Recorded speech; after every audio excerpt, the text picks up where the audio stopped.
자, 안녕하세요, 여러분. 자, 우리 지난 시간까지 무엇에 대해서 공부를 했었죠? 그쵸? 우리는 지난 시간까지 세계 시민 윤리에 대해서 공부를 했습니다. 세계 시민 윤리를 끝내고 이번 시간부터는 교과서는 도덕 2고요. 이번 시간부터는 도덕 2 교과서를 할 겁니다. 도덕 2 교과서 페이지로는 68쪽. 어떤 국가가 정의로운 국가인가 단원을 공부할 겁니다. 자, 이 단원을 먼저 본격적으로 들어가는데 여기 활동하기 69쪽에 보면은 국가의 유형 탐색이라고 돼 있어요. 조금 선생님이 많이 적어놨죠. 원래는 빈 칸이어야 되는데 영상을 몇 번 실패하다 보니까 이렇게 선생님이 적어버렸어요. 원래는 같이 적으면서 수업을 해야 되는데 아무튼 이 국가의 유형 탐색에는 소극적인 국가 간과 적극적인 국가 간을 배워야 하는 그런 내용이에요. 그래서 이번 시간에 선생님이랑 같이 이 소극적인 국가 간과 적극적인 국가 간에 대해서 공부를 할 겁니다. 이 도덕적 개념에 대해서 먼저 알고 난 뒤에 정의로운 국가로 넘어갈 겁니다. 자, 그럼 활동지란다. 교과서는 옆에다 잠시 내려놓고. 자, 선생님이 탑재해준 활동지 다 출력하셨을까요? 만약에 집에 프린터기가 없어서 출력을 할 수 없다면은 그냥 아무 빈 노트나 빈 A4 용지에다가 선생님이 필기하는 내용을 그냥 같이 필기해도 괜찮을 것 같아요. 굳이 프린트 하지 않아도 돼요. 자, 그러면 프린트 내용을 같이 봅시다. 단원은요, 대단원 두 번째 사회 공동체와의 관계, 그리고 첫 번째 도덕적 시민 단원이고요. 오늘 배울 목표는 이겁니다. 소극적인 국가 간과 적극적인 국가 간에 대해 설명할 수 있다. 이번 시간을 공부하고 나서 여러분이 아주 능숙하게 이 두 가지를 비교하면서 설명할 수 있도록 하는 게 저와 여러분의 목표입니다. 자, 근데 우리가 소극적인 국가 간이랑 적극적인 국가 간에 대해서 공부를 할 건데 선생님이 1번에다가 자유에 대한 관점이라고 적었어요. 그 이유가 있는데 이 두 가지 국가 간을 비교하려면 이 두 가지 국가 간에 이 두 가지 국가 간이 왜 나뉘었는지 그 기초, 근본이라고 할까? 그 시작점을 알아야 돼요. 그 시작점이 바로 이 두 가지 국가 간은 개인의 자유, 국가 구성원들의 자유를 어떻게 보느냐에 따라서 나뉩니다. 첫 번째, 그래서 자유에 대한 관점 먼저 배워봅시다. 자, 자유에 대한 관점으로는 크게 두 가지가 있습니다. 첫 번째는 소극적인 자유고요. 두 번째는 적극적인 자유예요. 딱 얼핏 소극적 자유, 적극적 자유라고 말만 들었을 때는 여러분들이 그렇게 감이 확 와닿지 않을 거라고 생각을 해요. 저도 그랬고요. 선생님이랑 같이 천천히 훑어봅시다. 자, 첫 번째, 소극적 자유란 타인이나 국가로부터 간섭받지 않을 자유를 소극적인 자유라고 합니다. 그러니까 소극적인 자유를 주장하는 국가 구성원들은 어떤 마인드를 갖고 있냐면 나는 그냥 나 자체로 충분히 자유롭게 살고 있다. 다만 국가나 타인, 너가 나를 간섭하거나 건들지만 않으면 나는 충분히 자유롭게 살고 있다. 내 자유를 보장해줘라. 라고 주장하는 자유예요. 여기까지만 설명하고 바로 넘어갈게요. 자, 적극적인 자유란 뭐냐면 스스로의 결정을 실현하려는 자유가 적극적인 자유입니다. 이게 스스로의 결정을 실현하려는 자유다라고 하니까 여러분들이 조금 더 애매모호하죠, 설명이. 이 적극적인 자유를 주장하는 사람들은 뭐라고 설명을 하냐면 만약에 내가 한 국가 안에서 내가 스스로가 해결할 수 없는 심각한 상황에 놓여 있어요. 예를 들어 내가 엄청난 빚을 지고 있다거나 심각한 병을 앓고 있어요. 근데 내가 이걸 국가 안에서 개인적으로 해결해 갈 수 없는 상황이에요. 그러면 국가가 적극적으로 나의 이러한 상황을 개선해 줄 수 있는 제도나 정책을 만들어서 나의 이러한 상황을 조금 완화되게끔 해결해 주세요. 그래서 나의 자유를 실현하게끔 도와주세요. 라고 주장하는 게 적극적인 자유입니다. 그러니까 예시로 또 하나 이걸 들 수 있겠네요. 무상교육 제도를 들 수 있겠네요. 자, 무상교육 제도가 뭡니까? 그죠? 국가가 교육을 받을 수 있도록 국가에서 돈이 나오는 거죠. 학교에 다니면서 내가 무상으로 교육을 받고 공부하고 학교에 다니고 그럴 수 있는 제도가 무상교육 제도예요. 자, 그런데 이게 왜 적극적인 자유의 예시가 되냐면, 자, 하나의 예시를 들어봅시다. 자, 나는 엄청나게 집이 너무너무 가난해요. 게다가 학교에 갈 형편이 전혀 되지 않아요. 그런데 나는 교육을 받고 싶어. 나는 교육을 받아서 공부를 하고 싶다라고 결정을 했어요. 나는 너무너무 교육을 받고 싶은데 이걸 실현할 수가 없는 거예요. 현실적인 여건 때문에. 이러한 상황에서는 국가가 적극적으로 개입을 해서 나의 이러한 결정을 실현하게끔 도와주라는 거죠. 나는 교육을 받고 싶어. 나는 이런 결정을 내렸어. 이걸 실현하게끔 국가가 나서서 적극적으로 개입을 해서 도와줘라. 왜? 나의 자유를 실현할 수 있게끔. 나의 자유를 실현해 주세요. 라고 국가에게 요청을 하는 거죠. 그래서 이 두 가지 자유의 차이점을 보자면 소극적인 자유는 국가가 적극적으로 개입을 하지 않아야만 자유를 누릴 수 있다라고 보는 것이고, 적극적인 자유의 관점에서는 국가가 적극적으로 나의 상황에 개입을 해야만 자유를 누릴 수 있다고 보는 것이죠. 여기다가 적을까요? 국가의 적극적 개입을 거부하는 거고, 국가의 적극적 개입을 환영하는 거죠. 그렇기 때문에 나의 자유를 누릴 수 있다라고 보는 거고, 이건 국가가 적극적으로 개입하지 않아야만 나의 자유를 누릴 수 있다고 보는 거고, 여기서 크게 차이점이 있습니다. 자, 이 자유에 대한 이러한 관점이 달라지기 때문에 국가의 역할에 대한 관점 역시 달라집니다. 자, 그러면 소극적인 자유를 주장하는 사람들은 어떤 국가의 역할을 바랄까요? 국가가 적극적으로 뭘 해결해 주길 바랄까요?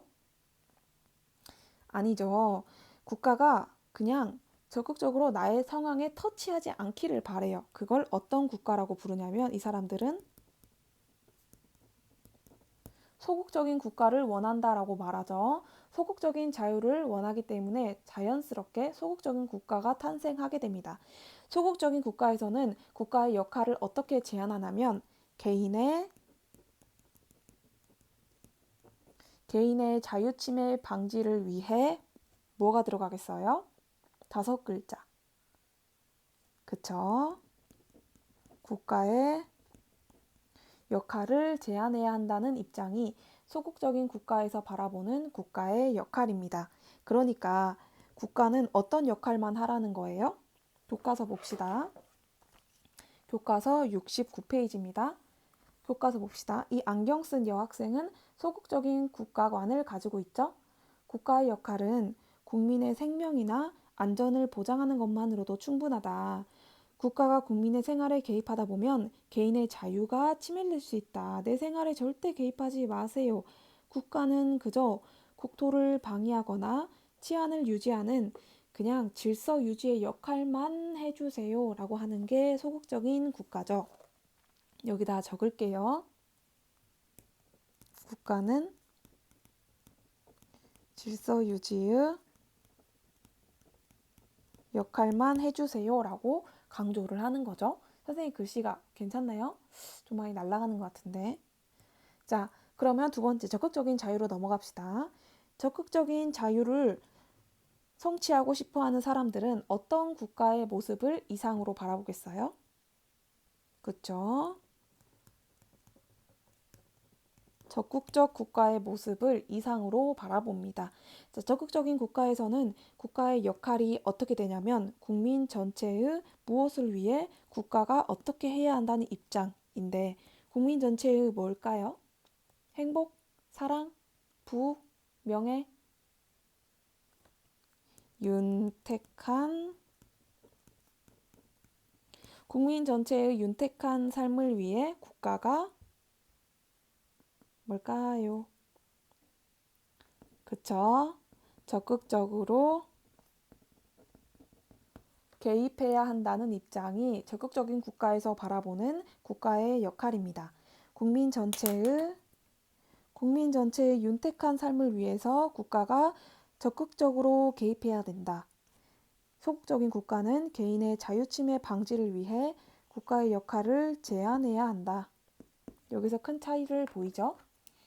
자, 이게 무슨 말이냐면 아까도 했지만 국가가 나서서 개인이 국가 안에서 해결할 수 없는 어떤 국가의 보호를 받지 못할 수 있는 그런 사람들이 조금 더 윤택한 삶, 그리고 국민 모두가 보다 나은 삶을 살 수 있도록 국가가 적극적으로 그러한 제도나 정책을 만들어서 그런 국민 개개인의 적극적인 자유를 실현할 수 있게끔 해야 한다. 그게 국가의 역할이다라고 보는 거죠. 그러니까 교과서로 볼까요? 69쪽 교과서. 이 머리 긴 여학생은 적극적인 국가관을 지지하는 학생이죠. 국가는 국민의 생활을 위해서 적극적으로 개입해서 더 많은 역할을 수행해야 한다. 그래야 모두가 잘 사는 나라를 만들 수 있다. 이 모두에 포함되는 건 사회의 보호를 잘 받지 못할 수 있는 그런 사람들까지 모두 다 포함하자는 거죠. 자, 의료 혜택 예를 들어, 그리고 무상교육 아까 말했죠. 이런 것들이 있다. 자, 그리고 선생님이 하나 더 예를 들고 싶은데 적극적인 국가의 역할로 예시로 최근 코로나19에 코로나란다. 미안해요. 코로나19에 마스크 오브제를 하나 예를 들고 싶어요. 여러분, 코로나19 마스크 오브제 무엇인지 아시죠? 그치. 공적 마스크를 구입하도록 정부가 만든 제도죠. 코로나19 바이러스 때문에 마스크 값이 폭등하고 그리고 돈이 없는 사람들 혹은 그런 사람들이 마스크를 구하지 못하는 환경에 처할 수 있잖아요. 국민 전체의 윤택한 삶을 지금 방해받고 있죠. 이러한 상황에서 국가가 적극적으로 개입을 해서 하루 생산량 중에 약 80%의 가량을 정부 즉 국가가 그걸 사들인답니다. 마스크를. 그래서 국민에게 오부제를 시행해서 마스크를 보다 저렴한 가격으로 판매를 하는 거죠. 이것도 어찌 보면 적극적인 국가인 거죠. 그쵸? 자, 그러면 정리를 해봅시다. 자, 소극적인 자유, 즉 소극적인 국가에서는 국가를 바라보는 모델이 뭘까요? 어떤 모델을 추구할까요? 국가의 크기가 작기를 원할까요? 크기를 원할까요? 그쵸? 이걸 바로 작은 정부라고 한답니다. 국가가 하는 일, 국가의 역할이 작기를 바랍니다. 나에게 개인에게 터치하는 거를 바라지 않으니까. 왜냐면 소극적인 자유를 추구하니까. 자, 그러면 적극적인 국가에서는 정부의 크기가 어떻습니까? 당연히 크겠죠. 왜 크게 되죠? 그쵸. 왜 크냐면 정부가 나서서 국민 전체의 윤택한 삶을 위해서 뭐 법을 만들어야 되고 법을 집행해야 되고 실행해야 되고 등등등 이런 일을 해야 되기 때문에 국가의 역할이 정말 커야 돼요. 국가가 하는 일이 커야 되고. 자, 그러면 또 서구적인 국가에서는 어떤 국가냐고 별칭을 붙였냐면 야경 국가다라고 해요. 이 말은 즉 국가는 질서 유지의 역할만 하라는 거예요. 이렇게 치안을 유지하거나 국토를 방해하거나 사유재산을 보호해주거나 이런 식의 역할만 하라는 거죠. 그럼 적극적인 국가에서는 어떤 별칭을 붙였냐면 복지국가다라고 하는 거죠. 현재 우리나라의 국가 정부의 역할 흐름도 복지라고 흐르고 있고. 자, 여기까지 되셨나요? 소극적인 국가관이랑 적극적인 국가관을 비교하는 데 앞서서 자유에 대한 관점을 먼저 살펴보았고 그 자유에 대한 관점으로 자연스럽게 바라보는 국가관이 달라지게 된다. 정부관이 달라지게 된다.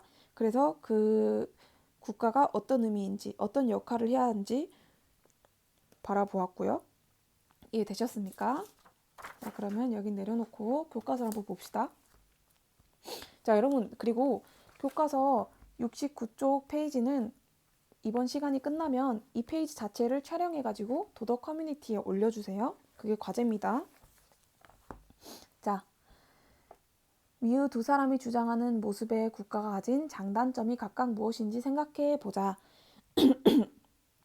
각각 무엇인지 생각해 보자라고 했는데 이거를 서로 비교한다라고 봅시다. 이래야 이해가 더 수월할 거예요. 그러니까 자, 그럼 여기 먼저 장점 먼저 볼까요? 자, 소극적인 국가 간의 입장에서 보았을 때, 적극적인 국가 간 나는 너네랑 다르게 우리는 이거는 장점이라고 주장할 수 있어. 싶은 게 뭡니까? 당연히 이거겠죠? 야, 너네는 너무 개인의 자유를 침해하는 것 같아. 국가가 그렇게 나서면 안 되지. 우리 국가를 봐. 우리는 개인의 자유권을 무조건 보장해줘. 라고 하는 거죠. 자, 근데 적극적인 국가 간에서 가만히 있지 않겠죠? 적극적인 국가 간에서는 야, 소극적 국가 간 너네 그렇게 하다가는 결국에는 빈부의 격차가 너무 심해져서 국민 개개인이 삶을 원활하게 살 수 없을걸? 이라고 하는 거죠. 우리 국가에서는 모든 국민의 윤택한 삶을 위해서 우리 정부가 적극적으로 나서 그렇기 때문에 우리는 빈부의 격차가 완화될 수 있어 라고 주장을 하는 거죠. 빈부의 격차 무슨 말인 줄 알죠? 빈부, 가장 부가 적은 사람과 가장 부가 많은 사람의 격차가 완화된다는 거예요. 자, 단점은 그대로 딸려오는 거고 반대 개념으로 적용시키면 되겠죠.